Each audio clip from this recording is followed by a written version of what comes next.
السلام علیکم ناظرین، کیا کہوں فخر زمان کی تعریف کو کہاں سے شروع کیا جائے۔ بیک ٹو بیک سینچریز، 3 سینچریاں ایک ساتھ، اور اس کے ساتھ ہی وہ چوتھے بیٹسمین پاکستان کے بن گئے جنہوں نے یہ کارنامہ سر انجام دیا۔ 193 کی اننگ آپ کو یاد ہوگی، 210 کی اننگ یاد ہوگی۔ ویرانت کے ساتھ بہت سارے لوگوں نے اور انڈین میڈیا نے ان کی تعریف کے پل باندھ دیے۔ لگتا یوں ہے کہ فخر زمان ہر ٹیم کے لیے خطرہ بنتے جا رہے ہیں۔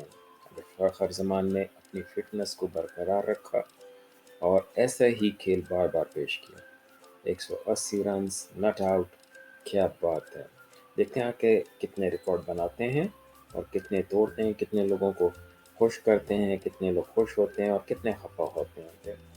امید یہ ہے کہ پاکستان کی کرکٹ ٹیم کی پالیٹکس کہیں انہیں دور نہ کر دے، میچوں سے ڈراپ نہ کر دیا جائے، اور اسی طرح جس طرح اس میچ میں سپورٹ کیا، فخر زمان نے خود بھی کہا کہ بابر اعظم اور رضوان نے کافی سپورٹ کیا میچ کے دوران، اور ویسے بھی ٹیم میٹس کو ایک دوسرے کو سپورٹ کرنا چاہیے تاکہ ٹیم زیادہ سے زیادہ اچھا پرفارم کرے۔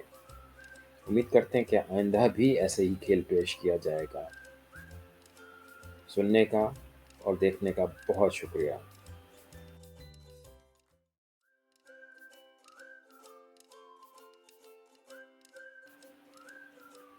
ون ڈے انٹرنیشنل فارمیٹ میں پاکستان ٹیم کی 500 فتوحات مکمل، اور اس مائل سٹون کو مکمل کرنے میں ٹیم نے اور فخر زمان نے بہت اہم کردار ادا کیا ہے۔ دیکھتے ہیں کہ کہاں تک یہ لوگ ریکارڈ بریکس کرتے ہیں اور کہاں تک جاتے ہیں۔